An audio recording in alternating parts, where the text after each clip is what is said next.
Assalamualaikum warahmatullahi wabarakatuh. Salam sejahtera untuk kita semua. Perkenalkan, nama saya Mulis Tahir, NIDN 0024059106 dengan NUPTK 48567696701302292. Saya salah satu dosen pada program studi Pendidikan Informatika Fakultas Keguruan dan Ilmu Pendidikan Universitas Trunojoyo Madura. Saya akan melakukan penyusunan dokumen diri dosen dalam unjuk kerja Tridharma Perguruan Tinggi atau PDD UKT-PT dalam bidang pengajaran. Adapun mata kuliah yang akan saya ajarkan adalah Administrasi Jaringan Komputer dengan bobot 2 SKS dan berjalan di semester genap ini. Adapun deskripsi singkat mata kuliah ini adalah mata kuliah ini melengkapi mata kuliah sebelumnya, yaitu Jaringan Komputer. Mata kuliah ini menekankan pada pemahaman dan penguasaan segala sesuatu yang dibutuhkan oleh administrator dalam melakukan administrasi terhadap sistem jaringan yang dikelola. Adapun capaian pembelajaran mata kuliah ini, CPMK S9 mampu menunjukkan sikap bertanggung jawab terhadap penugasan jaringan komputer yang diselesaikan secara mandiri. CPMK KU1 mampu berpikir kritis, analisis kebutuhan dan penerapan jaringan komputer. CPMK KK12 mampu mengelola dan manajemen jaringan komputer.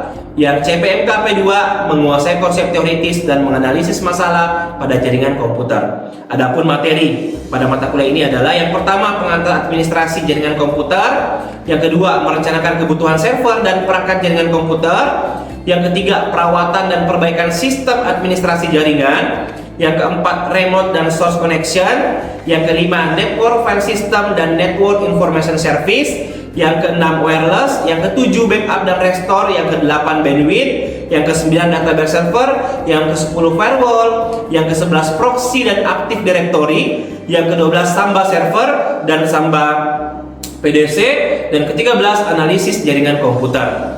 Pada mata kuliah ini saya menerapkan model pembelajaran problem based learning di mana mahasiswa belajar melalui proses pemecahan masalah otentik, mengembangkan keterampilan berpikir kritis dan pemecahan masalah.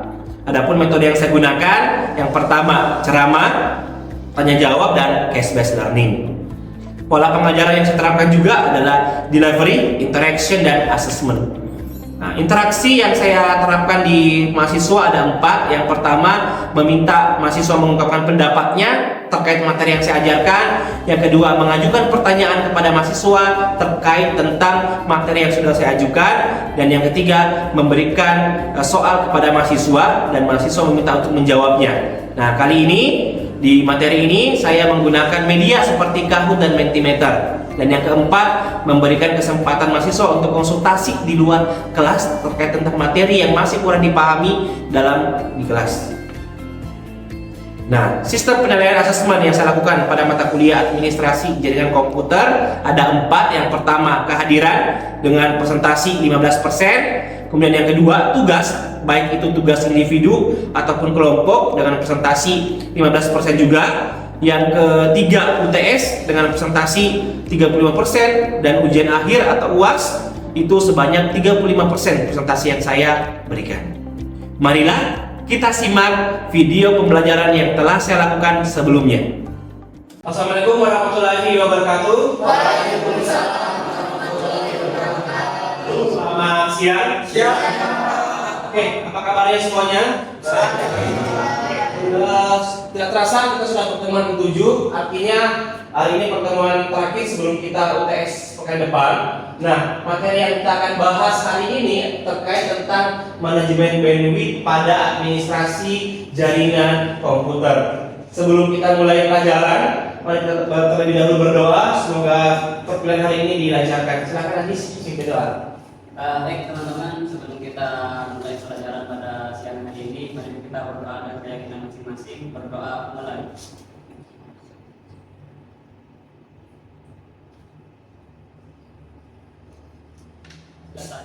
Oke, hadir semua.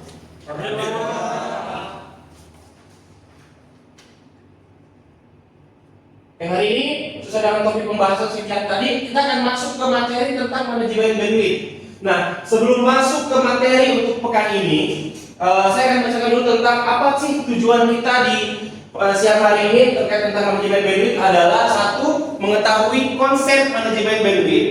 Kedua, memahami manajemen bandwidth dan load balancing dalam sebuah jaringan komputer.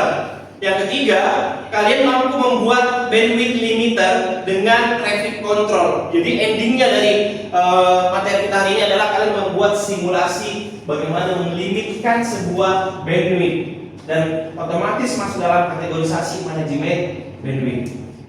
Nah, pokok bahasannya adalah apa?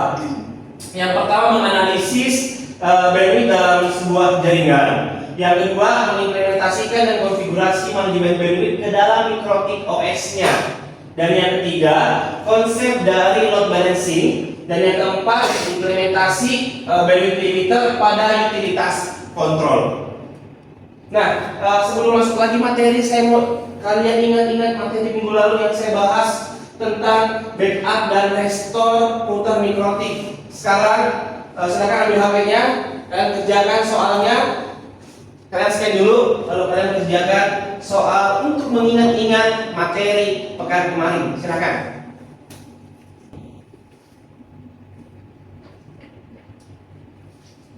Oke. Waktunya mungkin 3 sampai 4 menit. Cukup?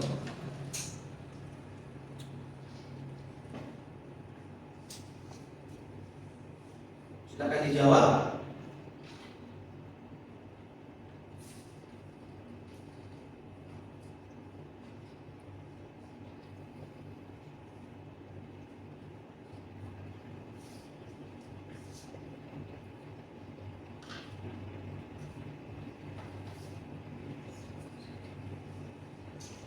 Soalnya pasti nggak jauh-jauh dari tentang backup dan restore router mikrotik.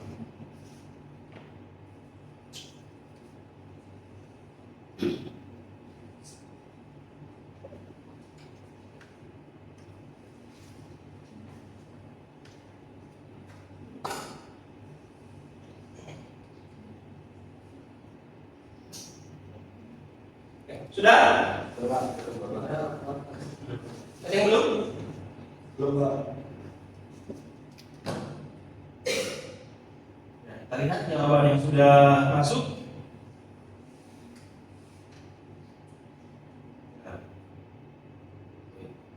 Oke,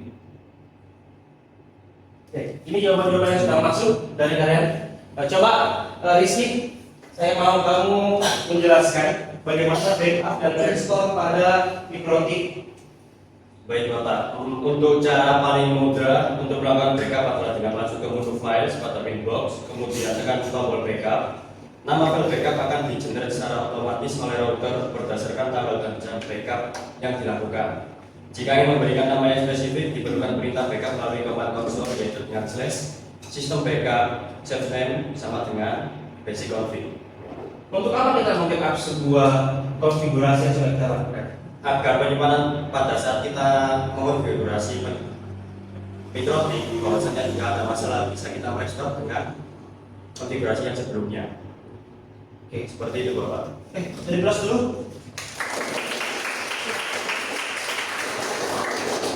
Tujuan kita melakukan sebuah backup dan restore pada konfigurasi yang telah kita lakukan di mikrotik adalah semata-mata untuk kita mengamankan saja konfigurasi kita. Karena kita nggak tahu beberapa kejadian ke depannya, bisa saja backup konfigurasi kita yang sudah kita lakukan itu hilang. Nah, salah satu caranya adalah kita tidak harus konfigurasi dari awal, tapi kita tinggal merestore, memanggil dia di lokasi atau di waktu yang kita tentukan pada saat nge-backup. Paham ya? Paham. Selanjutnya ada sebuah gambar dengan analogi yang di atas jalannya besar, nah yang di bawah itu kecil. Ada yang bisa menjelaskan? Oke, silakan Pak Rahman. Jadi mungkin bandwidth bisa dianalogikan seperti gambar di depan. Jika jalannya semakin lebar, semakin banyak mobil yang bisa melewati. Jadi bandwidth sebagai jalannya dan mobil tersebut dianalogikan sebagai data yang ditransferkan. Jadi semakin lebar jalannya, semakin banyak mobil yang dapat lewat dalam waktu bersamaan, jadi semakin cepat Pak. Itu sampai ke tujuan. Oke, itu konsep ya, konsep dari analogi dan bandwidth. Jadi kita lihat ada jalan yang lebar dengan traffic atau lalu lintas yang banyak juga, otomatis antriannya tidak terlalu banyak. Sedangkan yang di bawah ini kita punya jalur kecil, tapi lalu lintasnya itu padat sehingga butuh antrian untuk sampai ke lokasi tujuan. Nah, ini yang akan kita bahas di hari ini tentang bagaimana mengatur sebuah kecepatan jaringan dengan konsep manajemen bandwidth itu tadi. Sehingga jadi jika kita tarik sebuah kesimpulan, artinya bahwa bandwidth itu kecepatan atau kapasitas maksimum data yang dapat ditransfer melalui suatu jalur komunikasi dalam jangka waktu tertentu, dan biasanya itu diukur dalam satuan bit per second. Nah, seperti yang kita lihat di sisi gambar yang tadi dan dijelaskan oleh Rahman, bahwa kita bayangkan bahwa bandwidth itu seperti lebar jalan raya. Semakin lebar jalannya, bandwidth juga besar. Semakin banyak mobil atau data yang bisa lewat secara bersamaan. Kalau jalannya sempit atau bandwidthnya kecil, maka lalu lintas atau data bisa juga macet, alias internetnya jadi lambat. Makanya kalau kalian dapat suatu kapasitas bandwidth lalu kalian tidak bisa membaginya, nah nanti efeknya adalah bisa saja nanti di belakang bisa menjadi sempit atau lambat. Nah, terkadang juga kita mengenal sebuah throughput di dalam bandwidth. Nah, biasa orang selalu salah artikan bahwa bandwidth dan throughput itu sama. Ternyata beda di sini. Throughput bandwidth adalah dua konsep penting dalam jaringan komputer yang sering disalahartikan sebagai hal yang sama. Itu beda. Mereka, throughput dan bandwidth itu mempunyai peran yang berbeda. Nah, bandwidth itu adalah kapasitas maksimum jalur komunikasi untuk mentransfer data. Ibaratnya seperti lebar jalan tol, semakin lebar, semakin banyak mobil yang bisa lewat sekaligus. Sedangkan throughput itu adalah jumlah data yang benar-benar berhasil dikirim dalam satu waktu. Misalkan di dalam 1 jam di tol itu berapa mobil yang lewat? Nah, itulah throughput. Contohnya, kalau kita berlangganan internet dengan bandwidth 100 Mbps, kemudian kalian mendapatkan total downloadnya sebanyak 30 atau 50 Mbps, nah itu yang disebut throughput. 30 sampai 50-nya, bukan yang 100. 100 itu yang kalian bisa dapatkan total up-nya 100. Tetapi kalau kalian mendownload, misalkan mencoba di speed test, ketika kalian download cuma dapat 28, 32, nah itu yang disebut throughput di situ. Jadi jangan salah bedakan throughput sama bandwidth sama enggak? Beda. Jangan bilang sama. Bandwidth itu berapa kali yang dikasih space, throughput berapa kali yang dikasih jalan. Seperti itu. Nah, apa saja yang mempengaruhi throughput? Ternyata ketika kita tidak mencapai beban maksimal di 100 Mbps, nah ternyata ada faktor yang mempengaruhi throughput itu. Yang pertama adalah jam-jam sibuk.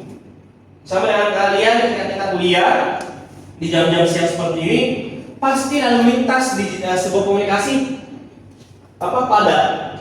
Karena kita sudah banyak yang datang ke kampus ini, sudah banyak yang terhubung ke jaringan. Makanya di jam-jam siang seperti ini pasti akan banyak pelayanan yang jam sibuk, sehingga mempengaruhi juga kualitas jaringan. Pokoknya semua kejadian yang ketika mencapai di beban-beban traffic akan nggak sempurna atau nggak akan mencapai batas yang kita inginkan. Coba kalau pagi, coba kalau sore, nah pasti kita dapatkan kecepatan yang kita inginkan. Bahkan serangan malware pun itu bisa mempengaruhi kecepatan throughput yang didapatkan. Nah, fungsi manajemen bandwidth, tolong dibaca Sultan. Fungsi manajemen bandwidth. Dengan adanya manajemen bandwidth diharapkan nanti semua komputer bisa menggunakan internet secara stabil dan tidak ada gangguan apapun. Manajemen bandwidth berfungsi untuk memberikan bagian terhadap setiap unit sesuai dengan keperluannya. Juga berguna untuk bisa memaksimalkan penggunaan bandwidth pada seluruh perangkat yang terhubung ke jaringan tersebut. Dan yang terakhir, yaitu manajemen bandwidth bermanfaat untuk membantu admin di dalam melakukan pengelolaan bandwidth. Kata kunci dari sebuah manajemen bandwidth adalah optimalisasi, pemerataan, asas keadilan. Jadi ketika kita bicara manajemen bandwidth, oh berarti harus merata pembagiannya. Nggak boleh ada yang satu besar, ada yang satu gede. Nah, ketika bicara manajemen bandwidth harus merata, apapun kondisinya. Mau sekecil misalkan 20 Mbps, isinya 100 orang, harus adil. Karena memang konsepnya bandwidth adalah pemerataan, memberikan bagian terhadap setiap dengan keperluannya, dengan kebutuhannya, sehingga kita dapat terhubung ke jaringan dengan stabil. Sampai di sini ada pertanyaan? Pak, ya, saya kenapa? Di kosan saya itu ada wifi-nya Pak. Nah ketika di awal bulan itu lancar jaringannya Pak. Nah, ketika di akhir-akhir bulan itu jaringannya itu bisa dikatakan tidak secepat di awal bulan gitu Pak, atau lemot.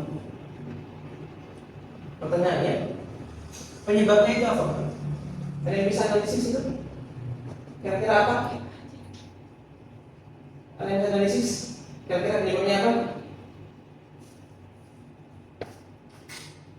Mungkin saya bisa menjawab.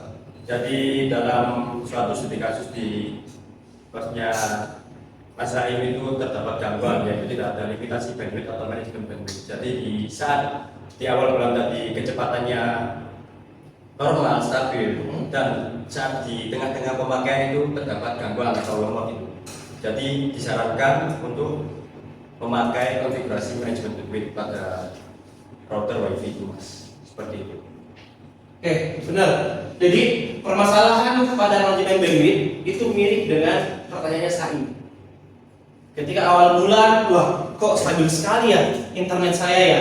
Tapi ketika misalkan sudah mendekati akhir bulan, kemudian sudah mau habis bulannya, tiba-tiba melambat. Nah ini, pertama satu Saim, bisa saja saya ke di sini dulu ke poin 3. Bisa saja di kosanmu itu ada mendominasi pemakai bandwidth oleh aktivitas dari salah satu atau beberapa pengguna.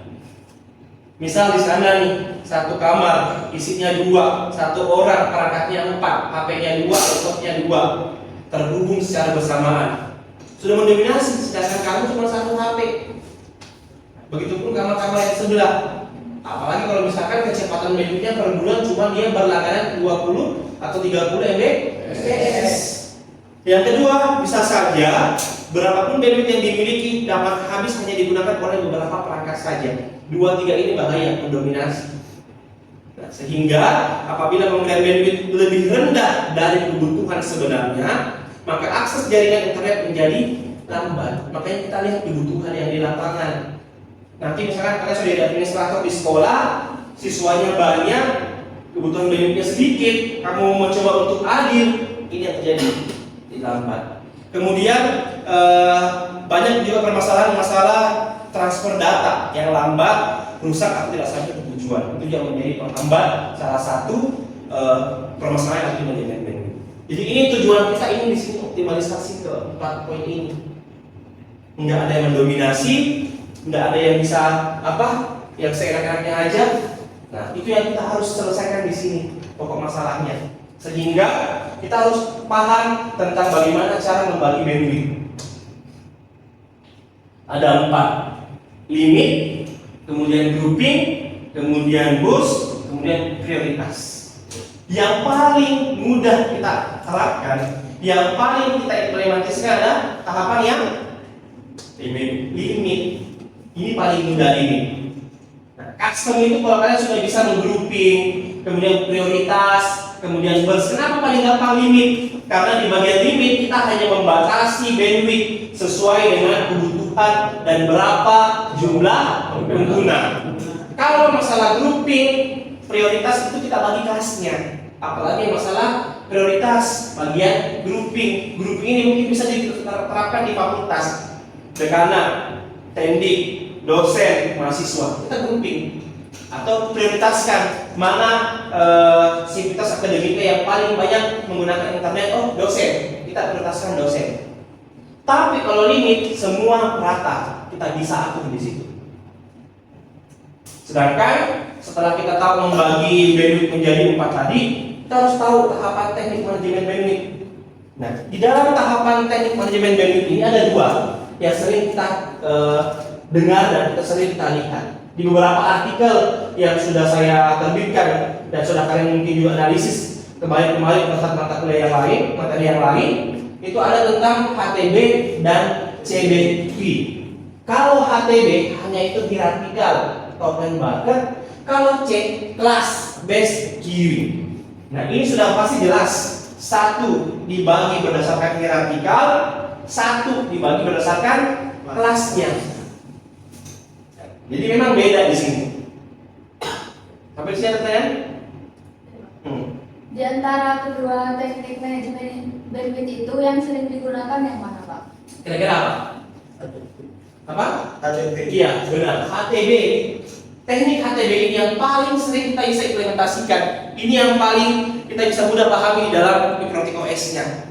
Karena tinggal kita menghierarkikal dari atas turun ke bawah. Kalau kelasnya kita harus bagi dulu, misalkan berdasarkan routingnya kah, berdasarkan IP-nya kah, atau berdasarkan konfigurasi yang telah kalian kerjakan di awal. Sehingga jika kalian ingin menerapkan simple yang paling mudah, teknik paling mudah adalah teknik manajemen bandwidth yang hierarkikal token. Sekarang kita coba implementasi bandwidth limiter pada utilitas control. Itu ada 2 ya. Setelah tadi kalian kita paham HTB-nya, kita lagi tahu konsep manajemennya. Ada namanya simple queue dan ada namanya Q3. Ya, membatasi bandwidth berdasarkan alamat IP, kemudian Q3 pembagian bandwidth berdasarkan protokolnya. Nah, sekarang kalian akan saya bagi kelompok. Ini kelompok 1, ini kelompok 2, dan ini kelompok 3. Nah, ada satu studi kasus yang perlu kalian diskusikan. Lalu sebentar akan saya tunjuk siapa yang bisa menjawab pertanyaan dari studi kasus yang saya berikan. Silakan dianalisis dulu, kemudian kalian berdiskusi. Saya kasih waktu diskusi kurang lebih 3-4 menit. Lalu kita akan jawab satu-satu pertanyaan yang akan saya lontarkan. Silakan. Diskusi.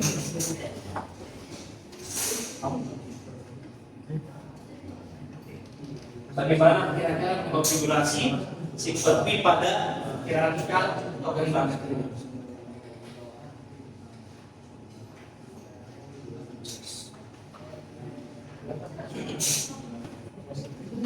Oke, cukup? Pertanyaan pertama, ketika saya mempunyai sebuah klien dan klien tersebut ada 3 klien. 3 klien terhubung ke jaringan yang sudah saya konfigurasikan di sini.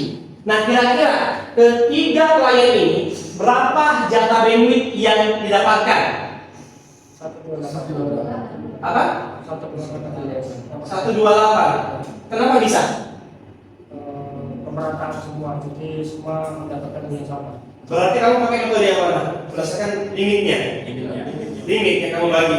Sama-sama. Nah, misal kalau hanya yang satu terhubung, berapa? 5. Iya, 5.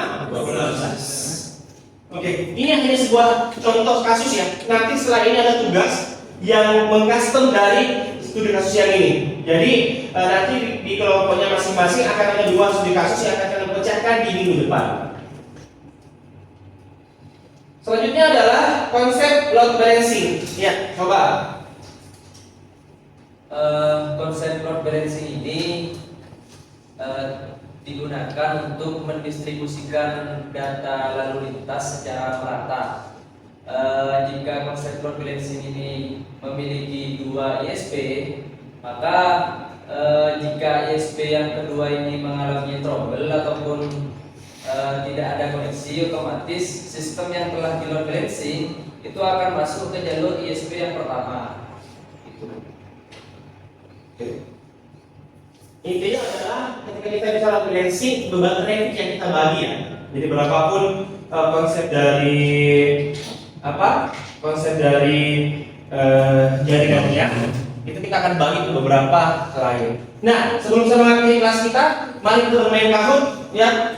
Bermain Kahoot dulu, berefresh tadi materi-materi yang sudah saya jelaskan kepada teman-temanmu yang menjelaskan juga. Silahkan buka Kahoot-nya.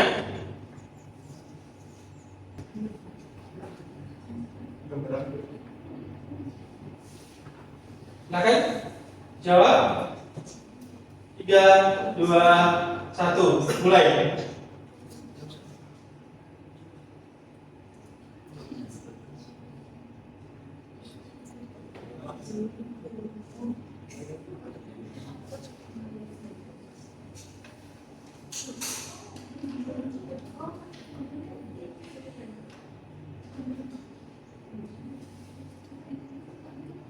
Oke, hampir semuanya benar ya.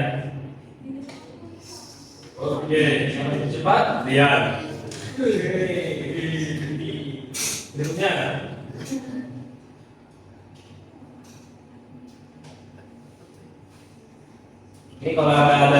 Ini kalau yang salah, terlaluan nih. Ya.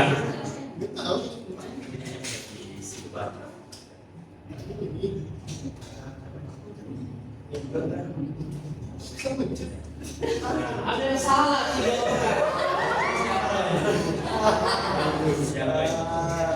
Jawabannya MB? Yes.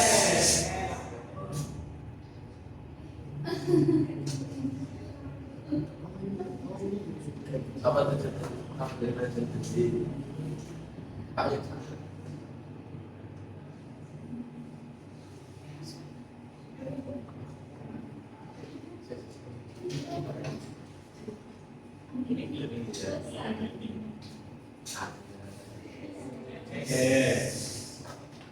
Oke, kita beri pas dulu. Oke, kita sudah bermain-main dan alhamdulillah lumayan nih, udah paham semua masalah penjagaan itu tidak bisa dilepas untuk minggu depan. Jadi minggu depan tugas kelompoknya adalah membuat simulasi tentang konfigurasi bandwidth dengan menggunakan Q3. Kalau tadi kan Super Q, sekarang Q3. Kemudian yang kedua adalah kalian membuat satu simulasi terkait tentang bagaimana melimitasi sebuah bandwidth menggunakan utilitas kontrol seperti itu. Oke, selesai. Sebelum saya tutup, siapa mau baca kesimpulan kita hari ini? Oke, Diki. Baik, untuk kesimpulan hari ini yang pertama tentang pembahasan manajemen bandwidth sendiri, yaitu bertugas untuk memastikan alokasi kapasitas jaringan yang digunakan secara optimal agar tidak terjadi kemacetan data dan semua pengguna dapat mengakses layanan tersebut. Selanjutnya tadi ada membahas sedikit tentang load balancing untuk berfungsi untuk mendistribusikan beban trafik atau permintaan dari layanan dari beberapa jalur ataupun server. Nah, fungsinya ini agar merata dan meningkatkan beban performa dalam server tersebut. Nah, ada teknik yang digunakan tadi yaitu yang awal menggunakan yaitu bandwidth limiter yang melalui utilitas kontrol yang memungkinkan administrator untuk membatasi kecepatan transfer data dengan pengguna ataupun aplikasi tertentu. Dengan demikian tidak ada satu pihak yang mendominasi seperti itu, Bapak. Bagus ya. Jadi itulah tadi materi kita di siang hari ini tentang manajemen bandwidth. Kita lanjutkan lagi materi ini setelah kita UTS minggu depan. Dengan tugas kelompoknya ada 2 ya tadi. Kemudian sebelum saya akhiri kelasnya, silakan kita doanya lagi, Tis. Teman-teman, mari kita pada pelajaran siang hari ini berdoa mulai. Selesai. Saya tutup kelas kita untuk siang hari ini. Assalamualaikum warahmatullahi wabarakatuh.